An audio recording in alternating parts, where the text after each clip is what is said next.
Hey, welcome to Just Never Know podcast. I'm your host, Ron Frazier. And today I'm joined by my good friend, uh, fellow actor, uh, my man, Brian T. Shirley. Thanks for being here Oh, today, Brian. how are you doing, Ron? I'm doing good, brother. How you been? Good, good. It's been busy, which is good. I know we've been working together, and God, we talk almost every day, just about seems like. But man, people got to know what you've been up to. But last time we talked, it was my first podcast, and we kind of got to know what you were doing currently and what you had coming up. But you have an interesting story. I'd like the people to get to know the real Brian T. Shirley. So would I. So would I. Hey, Brian, what made you become a comedian and an actor? Uh, I was a silly kid, very, very silly, and I loved writing. I didn't have any. Uh, it was hard to be friends with people because I moved around so much as a kid, and because single mom raised trying to raise two kids, and we kept having to move because of financial stuff, and it's hard to stay with friends when you can't see them or make them and keep them. So I guess I went into a world of imagined things. I started just writing. I loved science fiction and I loved horror, still do, and I would write little stories and stuff. And but then again, I had my real silly side, and I would come up with all kinds of little characters, and uh, I would write a lot of sketch comedy. Back then, I didn't realize where it was going to be leading. I was a big fan of Carol Burnett, so that was one of my dreams early on. It would be to be on the Carol Burnett show with Tim Conway and Harvey Korman, and that's kind of a combination of everything right there. That's comedian and actor. Those guys, that's what they were really, and I think that's a lot of my inspiration was stuff like that when I was growing up. So uh, now that you kind of follow through with that, it's kind of wild. But that's basically where things started. Well, Carol Burnett, I mean, what an icon. And with your improv that you like to do and your comedy side and your act, I mean, I can see that influence right there. Right. And it's funny, the older you get, sometimes you look back on things and realize even more where you got inspiration from. Recently, I was I had a film get selected to a film festival. I do all these little sketch comedy films with my fictional sock company, Bingleton Socks, something I made up. I don't even remember when I made that. I think that could have been 20 years ago, Ron. I mean, it goes way back. And I put a fellow comic in it, a guy named Tommy Roberts. He's in Myrtle Beach, and I don't know how much comedy he does anymore, but he's still entertaining people. He does Santa Claus and stuff like that. But that thing just got accepted to another film festival, and it just hit me the other day. This is funny that you kind of go back a little bit. Um, it was shown, it got accepted to a film festival that no longer exists about 5 or 6 years ago, maybe a little more. And it was shown at the Red Skelton Museum of American Comedy as a result of being in that film festival. And yeah, the reason I say that is because when you talk about Carol Burnett and all these people, who were their inspiration, and Red Skelton was, well, she probably either worked with him or knew him. And yeah, so when I'm going over trying to make a new poster for Bummer, that's the name of it, the Bingleton Socks Bummer, the film that got accepted. Uh, I came across that poster and it hit me. I went, "Oh, that's right." I had forgotten. I was like, "Oh, that thing was shown in Vincennes, Indiana, at Red Skelton Museum of Comedy," and it's really cool when you think about that. a little kid writing all these silly skits, watching Carol Burnett, wanting to be on there, and then years later, you know, you have a sketch comedy piece shown at this amazing place. I've never been there, but man, if I'm up in that area on tour or something, that's one of my goals. I got to stop by there. I mean, I don't know if they'll have anything about the film there because, like I said, that film festival's gone now. But I'd still love to go there and see it. And of course, that's when you want to go up to the people at the front desk and go, "Yeah, I had a movie shown here." but Uh, hey, now you came from the north. I mean, I know you're known as the Southern gentleman in some circles, but you did come from the north. Is that correct? yes, I'm from the north part of Georgia. Thanks for asking. That's funny you say that because no, I'm from the South, but people can't tell because I enunciate. Um, that's another joke, by the way. Yeah, I grew up in Marietta, right by Atlanta, and uh, moved to South Carolina about 30 years ago, I think, and I love it. Love this place, and but you never know. I might have to move again. I mean, especially once I got into acting, I really knew that yeah, at some point I might have to make the big move, which I will happily, but I've got to be in a series or be doing a lot of films in the area or close to. But I will move anywhere. I'm a gypsy man. Basically, I mean, I've lived in one place for a while, but man, I've been all over, and I've got to go. I'm going to be working all over South Carolina, North Carolina, and Virginia the next 2 months. Right now, that's where I'm going, and we'll see. This is love the life, man. I love. It's exciting sometimes to last minute all of a sudden. Oh crap! I got to go to Ohio or something, and every week is different. Like Right, like a couple of weeks ago, Monday, I'm at your house and Ashley's house shooting this short film, The Mark, for the Verve game. Which, by the way, update. I'll just update you here live. right, That we did for the people that are watching. We did a short film for a contest involving something called the Verve game. And I thought it was, I told you and Ashley it was a phone app. It isn't. I was wrong. Um, it's actually a card game. You can buy it off Amazon. And what you do if you got family or friends and what myself, folks, and Ron are involved in, we're helping market a game really for actors or business professionals that want to up their game as far as public speaking and stuff. That's the whole thing. You get these cards, and I don't know how they're distributed. I haven't actually investigated all that, but they give you the characters, the genre, and kind of like the setting, I guess you would call it. And then you make a short film off of all that. You get 3 cards, give you different points, and then based on those points, you make a short film.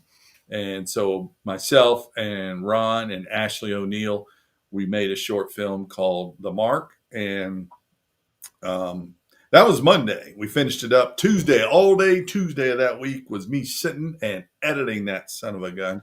And then I did. I had I think a couple of demos that week, or one demo. I think I did trivia. But what I'm saying, Ron, is it's exciting sometimes because every week's different, and sometimes I get to do everything in my entertainment arsenal in one week. Like that week, I started with a film. I think I did stand up somewhere, and then I either did trivia or DJ, and then I ended the week on a film set. I love weeks like that. I really do.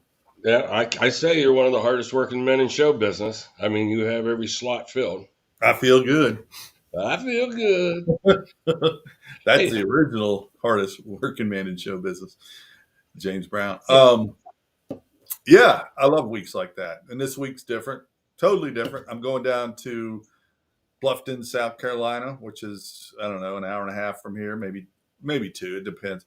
And I'm going to DJ a Mardi Gras party, DJ and MC. When I say DJ, mostly it's private events, pool parties, stuff like this, the Mardi Gras party, and I also get the people going, and we're going to play some games.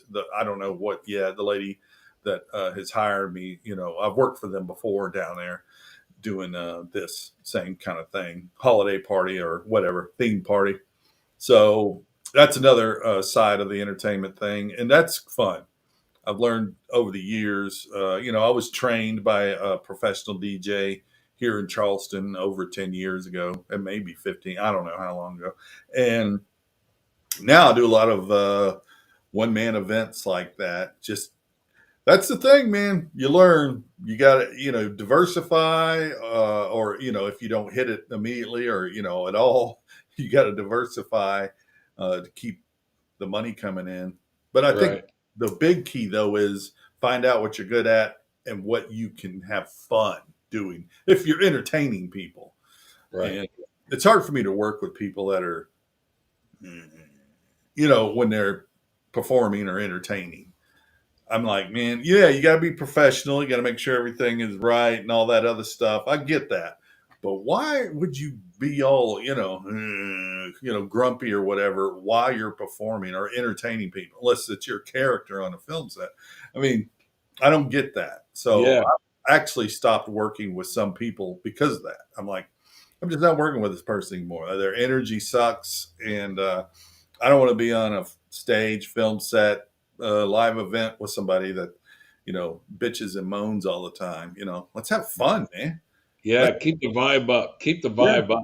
You yeah. know. That's why. How do you think other people are going to have fun if you're having fun?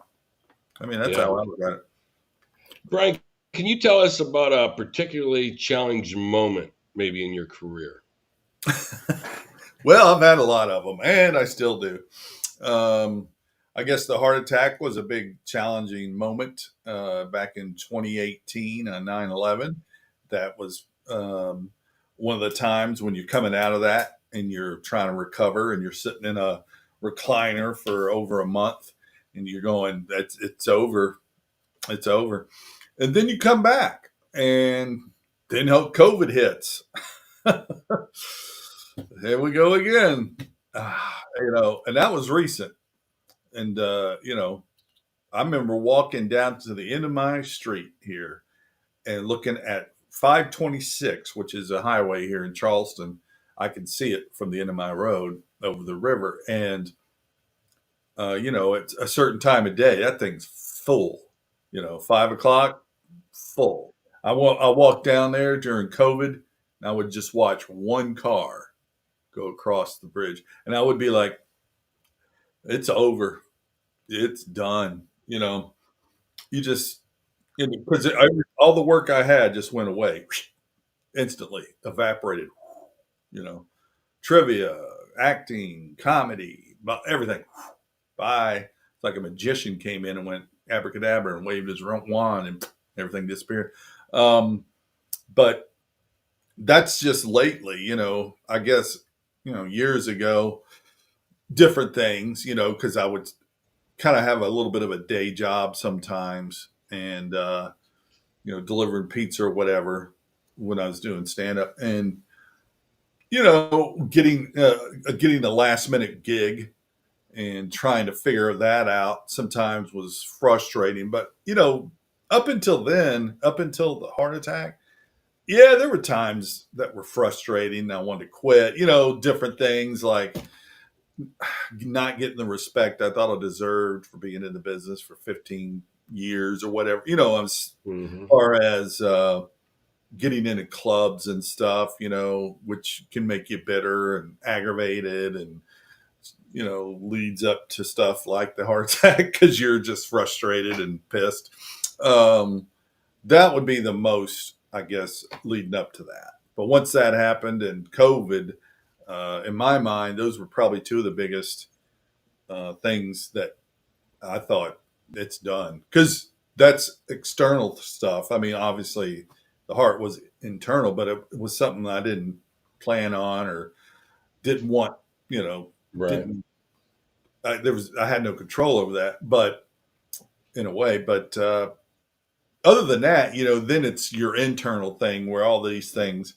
Before that, I was just going, yeah, I'm done, man. I didn't get this tour, or I can't get into this club or that club, so I'm that's it. I'm quitting. Those thoughts. Uh, Right. Hey, what was? We've all had embarrassing moments on yeah, stage. What can you name? Any couple that stand out? yeah, oh yeah. We all have terrible. I mean, I think just about everybody, and this is real easy. Everybody's had the zipper thing. I mean, that's you know where your zipper's down. I mean, I think maybe once or twice. Once it happens, you're pretty good about checking that. So, I and I used to don't do even, that on purpose, Brian. huh? I used to do that on purpose. I You used to definitely do got it. noticed. I definitely got noticed in a crowd. You were looking for sympathy. Anyway, um, yeah, but I don't remember when or where, but I know that that happened. And you just real quick. Oh, and but that's really small. No pun intended. That's not a. I think when I did a show in Canada, one of the worst shows I've ever had.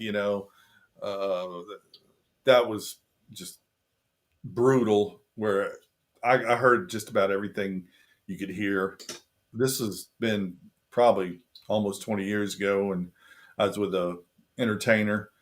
I call him an entertainer because he does music, comedy, and he was actually in Crazy Heart with Jeff Bridges.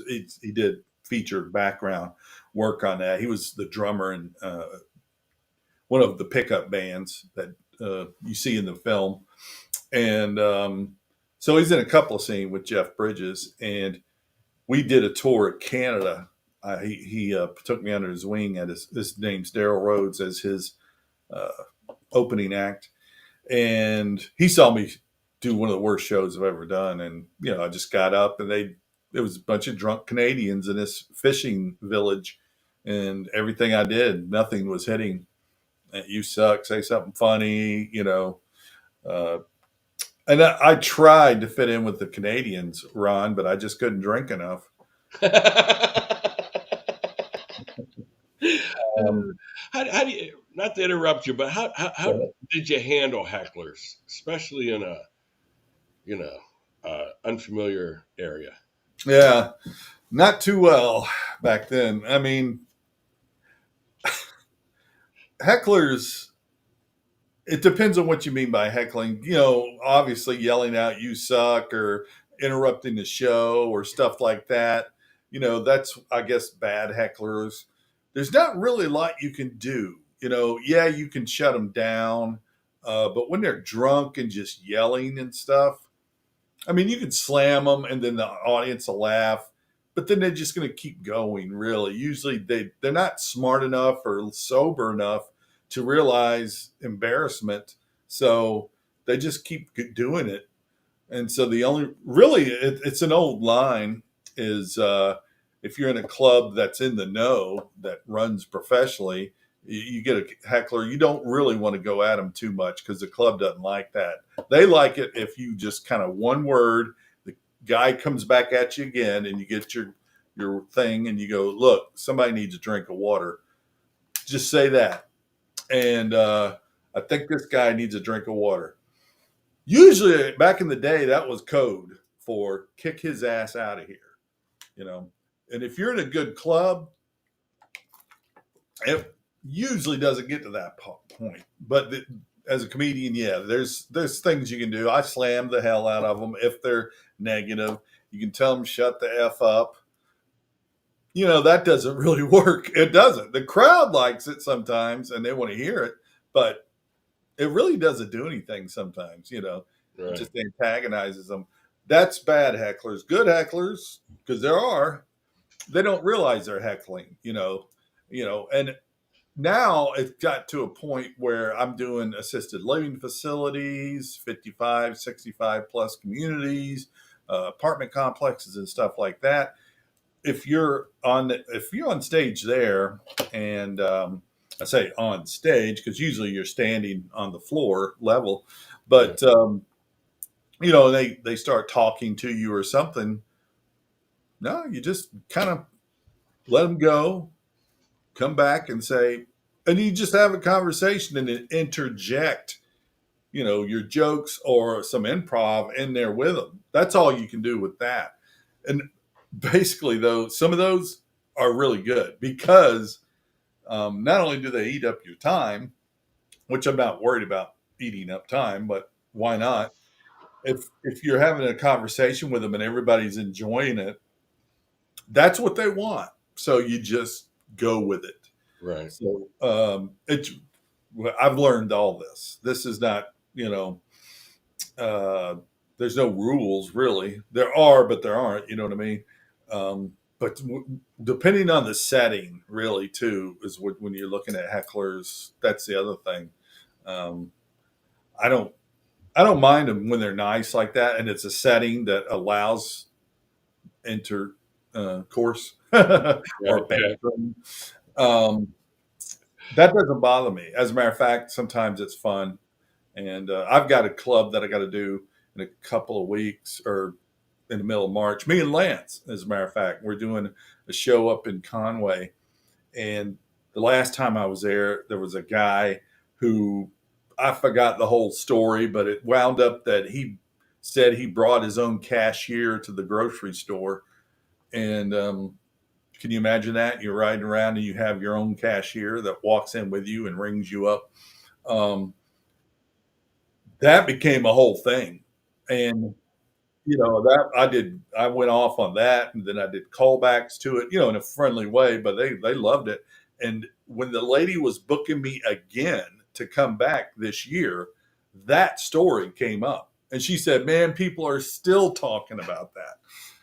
So yeah, sometimes those in the moment things like that, but that's a good heckling story. You know what I mean? Which I don't even know if you call it heckling, but people in the audience, when that situation arises, that's what comes into their head. Oh, he's getting heckled, you know.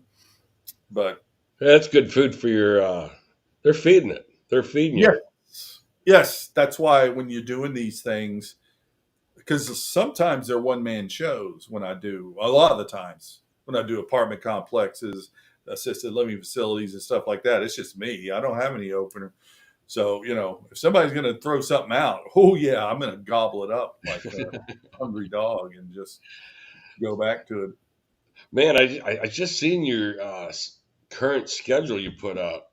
Man, you are really going on tour with the comedy here this year. Yeah, it started off pretty good and just picked up some stuff. As a matter of fact, yesterday, and I got to do a high school reunion for some folks in Atlanta. And it's a friend of mine, my brother's friend actually, but over the years I've got to know him too. And these folks are probably around 70, I guess, 70 years old. And they want some music, but they want some stand up. So I'm like, okay. And they're putting me up. They're paying me and putting me in the Hilton in Marietta. Very nice venue. So why would I say no? you know, I'm like, yeah, I'll do that. And I recently was there in Atlanta, and I did Blofeld from James Bond. That was fun. I've never done anything like that where I play a. Actually, I have. I'm lying, but I've never done a James Bond character, and I had a live event, and I put a scar on me and everything. There's where you combined improv and acting, at those things. And the lady, when she paid me, I went to give her cat back because they gave me a stuffed white cat because Blowfield in Bond, if you remember, he had that cat that he was petting. She went, keep it. I go, really? She goes, keep it, keep the outfit. She said, "You need to do this. You need to do this," because she goes to comic cons, and she said she's seen people do Blofeld at these comic cons. So that'd be something else that I'd love to do. I've got to figure out how to get an agent for that. I don't even know how to approach it. So Yeah, I'm investigating that. the pictures I seen of all you guys, I mean, you were right on. I mean, Yeah, I was with James Bond, a guy that plays Bond. I mean, that's all he does. That is all this guy does is play James Bond. Sean Connery. He does the Sean Connery Bond. And he flew to Europe or something several times and was a stand-in for Sean Connery. Um, Not on a Bond film, but just whatever film Connery was doing at the time. Yeah, wow. and so that's the other thing you get to meet. And the Golden Girls. Did you see the Golden Girls? Yes, Oh, I did. I was like, man, I wish I was 30 years younger. Dang. Yeah. Yeah, Whatever. Yeah, but whoo, boy, and real nice girls too. And if you folks didn't see it, go to my Facebook page and just keep scrolling down. Brian T. Shirley on Facebook. They're there. And actually, go to Twitter. Go to my Twitter page because I made that my main picture on Twitter. It's me sitting in the chairs, Blofeld, and two of the girls. You can see two of them up here. I don't know the other girls at the bottom. The girl at the bottom, she was doing a split in front of me, and then you had two girls beside me. She was in a circle. When we went up to eat, they had this pole in a circle, and she was in that thing on that pole for about an hour making martinis for people. You know, shit. I mean, this company had some money. We were in a high rise building overlooking the Atlanta Braves stadium. It was, I mean, wow.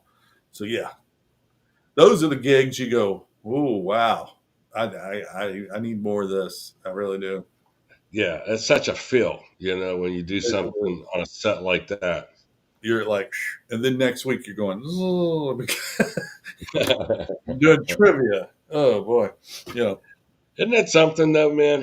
How when you work with you and I were talking about this, when you work with certain people, I won't say anything negative about people that bring you down, but there are certain people like we discussed, Langley. I mean, it brings your level. Cornwell, yes, Yeah, I mean, you talk about it brings your whole level up. You know. right. She is. I don't know. It's like her comfortability and professionalism on a set is just. It's like she's one of those that she belongs there. You know what I mean? Yeah. She walks on a film set. There's no doubt in your mind. It's like this lady belongs here. Oh She yeah. should she should be on a film set every day, and she probably is pretty much Yeah. because she gets a lot of work. And if you folks don't know who we're talking about, her name's Langley Cornwell, and you've probably seen her in a commercial and didn't realize it. And Definitely. yeah, she brings your game up. She's one of those people, and there's comedians like that too that I've worked with, well known and just people that aren't. Um, yeah, I'll meet a comic for the first time. We'll talk a little bit before the show, and I'll have a great show. Only because we're bantering back and forth, we're having fun. It's just kind of getting you in that spirit. Or I'll meet a comic who's just a total asshole, and uh, and then it's a rough show. It has Right. nothing to do with the audience. It has nothing to do with anything. It's just because I met this dickhead before the show, and I'm just like, God, I can't wait to get out of here. It's like, get me away from this guy. Although you might still have a good show because you get on stage, you're like, good, I'm not talking to that son of a bitch. You get to get railed. That one thing like back to Langley real quick. When I was acting with her, it was like I got so absorbed in her Yeah. that I got drawn in, and it even took me off that first time with my lines. I got Uh, she absorbed me so much as an actress. I was like, oh, okay. And then once I retook and brought myself up, I was like, I never did so well because of Right. it, you know. It's like you're watching the movie. It's like they do their lines. You will look at somebody and go, "She's good, isn't she?" Oh, I'm sorry, I forgot. Yeah, I forgot I was Um, in this scene. yeah, I was just on the set of the third party, which you say, just going back to one of your questions about embarrassment and stuff like on stage, but on the set, we started shooting. This was, I don't know, 4 days ago, whatever, Sunday, and we started shooting late at 5 because, or we got there at 5 because the lighting, the way he wanted the lighting. So we started late, and you got to remember we were on that set, Ron and Ron folks. Ron's worked with the same director and cast basically that I'm talking about, so he knows. I was on the set till almost midnight, and that's not a long time for a movie. 7 hours is like, oh, that's good. But you got to remember, we started at 5, so I didn't sleep till 3, didn't get up and leave at 4. I'd been up, for hours before we got to the set. So by the time 11:30 comes, whether you've been on that set for 12 hours or what, it feels like you've been on that set physically, because you've had a long, long day. So we were in the last scene, I mean, lines and everything. And Adrian wanted a line a certain way. And I had done the line before, like 4 years ago. And you were there, as a matter of fact, when I did it 4 years ago. It was the scene at the table, right after you hand me the piece of paper. You remember that. And there was one part of that little thing I did that I could not hit perfectly the way I did 4 years ago. He even took me back in his room and had me watch the damn scene again.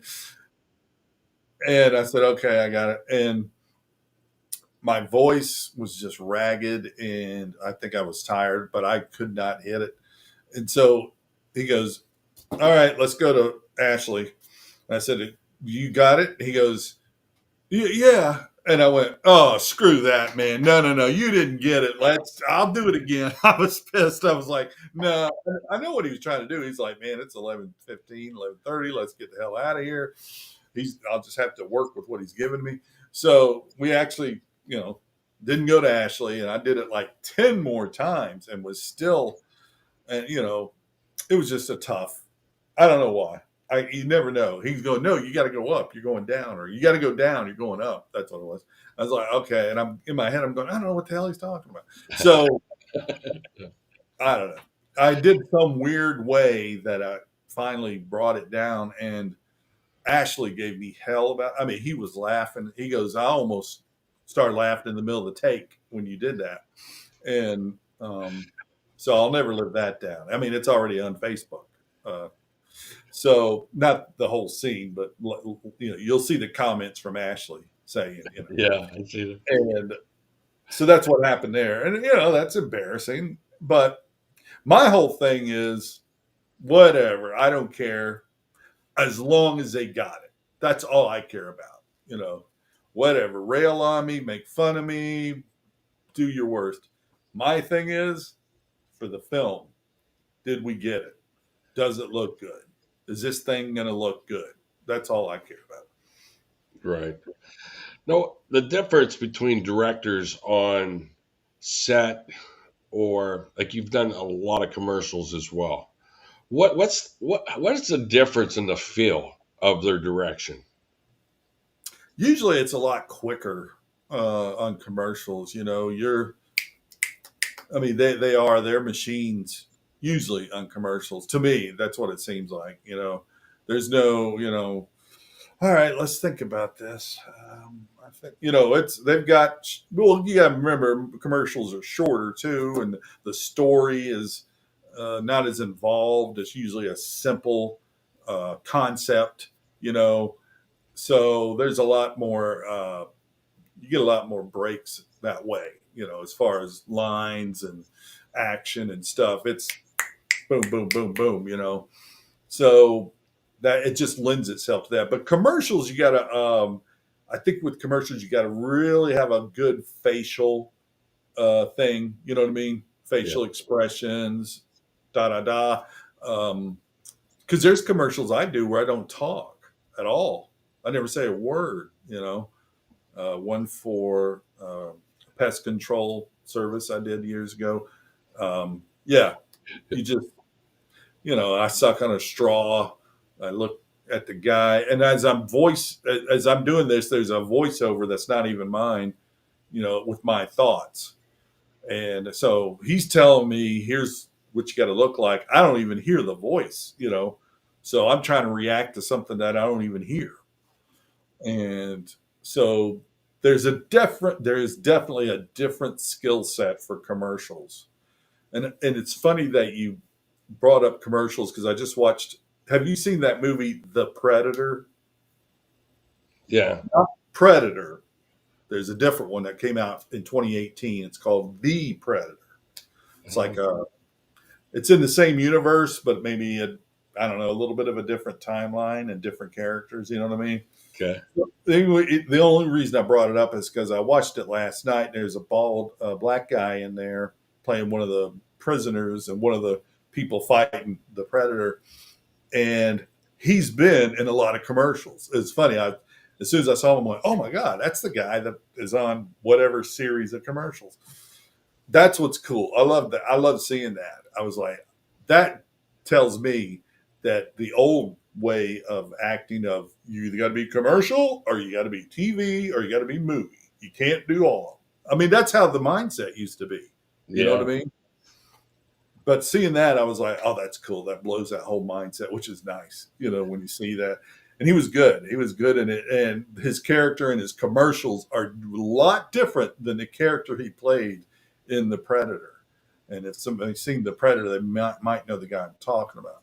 And but that just shows you got to have a wide range of skill set for that. Langley does a lot of commercials, and so does Treg. Monty, he's got a commercial out Yeah. now about a lawyer's that's on all the time. And I worked with, by the way, folks, the reason I brought up Treg is because I just worked with him Sunday. That was the main, he's the lead actor in The Third Party. And when you work that long on a film set for the day and it's getting late, you tend to get silly a little bit. And me and Treg were just, Ashley was cracking us up, and he didn't even know it. You know what I mean? He would Uh-huh. he would say something or do something, and me and Treg would just start giggling. We were laved. We had lav mics on us, so the sound guy could hear everything, and we were cracking up the sound guy. Jamie, Jamie was laughing his ass off because we were making little comments and laughing. It's, sometimes it's really fun to be on a film set. What was the other thing there you guys did back and Oh, forth? that was you talking about rock hard politics? That's right. That's right. That was with Scott James. And I'm not sure what's going on with that. I know he put it out for a while, but I don't know if he's shopping it now or something.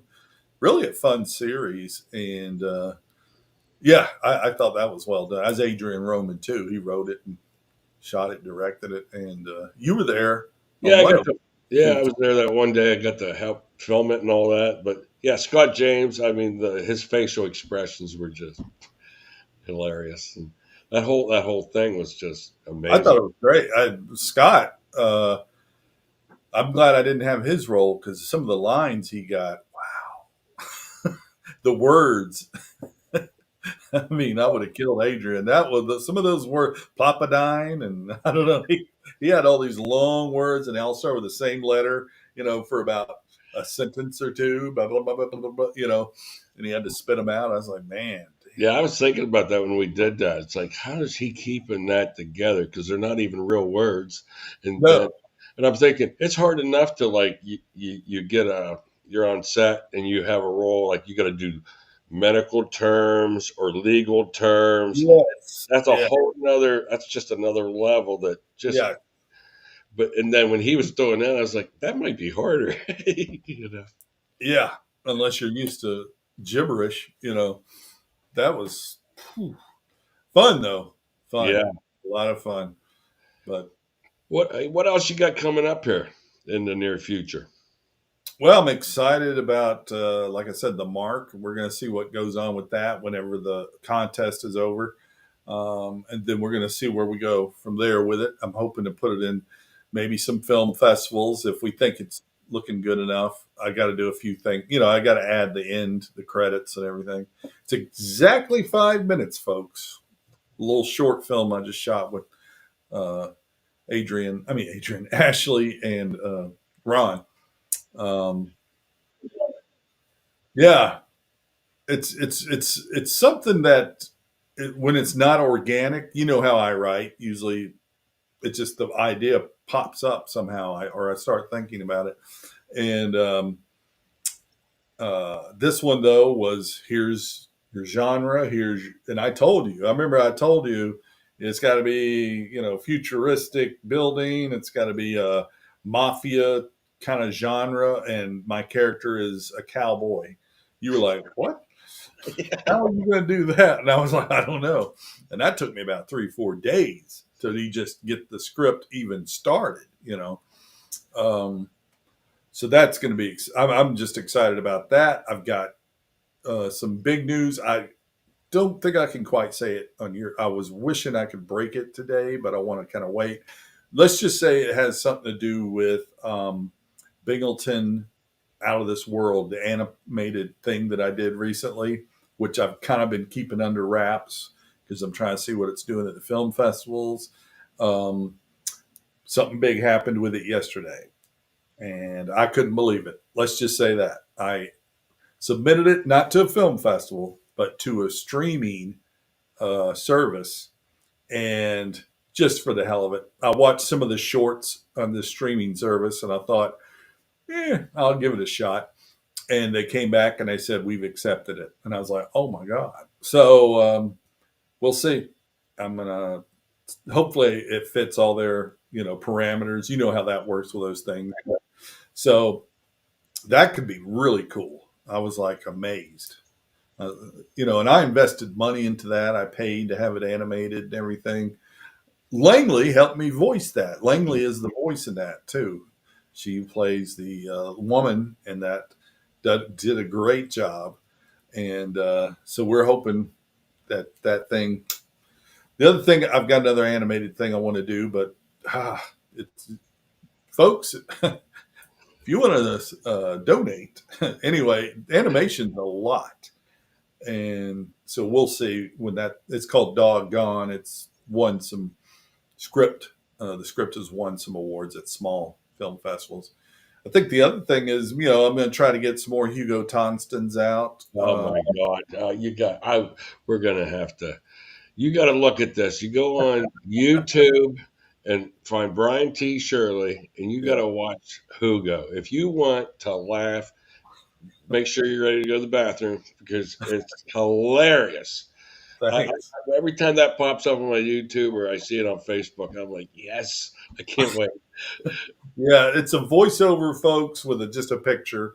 I think my next step, Ron, is I've got to figure out maybe how to try and get it on some of the audio services. You know what I mean? But I'll do some more before I approach that, and get about 10 episodes of that, or whatever you want to call it, 10 of them, and then say, all right, let's see, shop it around a little bit and see if because that's where iHeart, Spotify, whatever. If I can get it on one of those, that'd be great. But it's just a character I came up with, folks, that calls my dad and always has a stupid message he left for my father. Every once in a while, I'll call my brother or one of my friends too. So, and his mom lives with him, and his mom is always popping in there. And lately, he's actually hired a robot to help out with his mom. So, yeah, Uh, just Hugo Hugo Tonstons Stons, and that's hey, that as was a matter of fact, the people, if you want Hugo to call one of your Right. or relatives, reach out to Brian T. Shirley, and Hugo will call them. Right. Brian T. Shirley at AOL.com and BRIANTSHIRLEY at AOL.com. And it's like, I don't know. You can donate or give me $10 or $25, whatever is reasonable for you. Because it does take a little time to kind of come up with the idea, the concept. It's 1 to 3 minutes anywhere in there. And then if you give me some information on you want somebody with a birthday or I don't know, anniversary or just for the hell of it, you want to prank somebody. Um, yeah, I'll come up with a concept. Give me a little info. But go and listen to them, watch them or whatever on YouTube. And I'll give you an idea of what it is. And Brian T. Shirley on YouTube or Hugo. I think if you type in Hugo Tonstons, it goes straight to it all as well. Um, That's great. but yeah, I'm always trying to create. So it's always the next thing. Like people go, what's your favorite film you've done or whatever? And it's almost always the last one, So, Right. um, although, you and I both have our personal things to do. I think one of them is right behind me, as a matter of fact, right there. That's that's Ron, folks, right there. Oh yeah. And then he's also in this one too. You played lead in both those almost, right? Well, Yeah. Drew was really lead in Dying with the Devil, but you had a big part in that one as well, Yeah. playing the manager of the restaurant. And I'm still I got to do some more work on that. That's folks. Dying with the Devil's been out for what 3 years, 4? No, shit, 5 at least. Because I told you were asking me about Spark TV, and I looked the other day, and it's a little bit too big Yeah. to do what we wanted to do. So maybe I'll go in and see if I can cut it or something.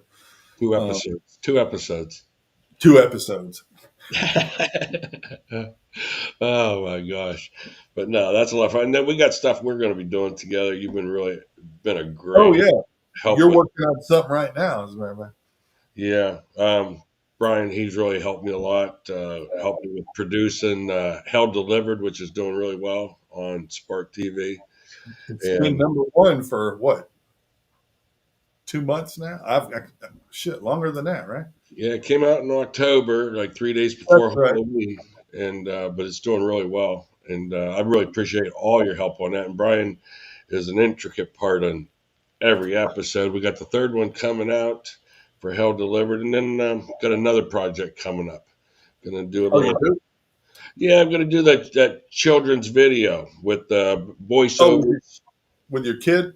Yeah, with the voiceovers with everybody for the farm animals and this and that, and Oh, that's right. Yeah. Yeah. that's another project in the works. But yeah, we'll always be working together, Brian. That's for sure. But anything else for parting words you'd like to tell everybody? Well, for the folks that have followed us and helped us and supported us, I want to say thanks.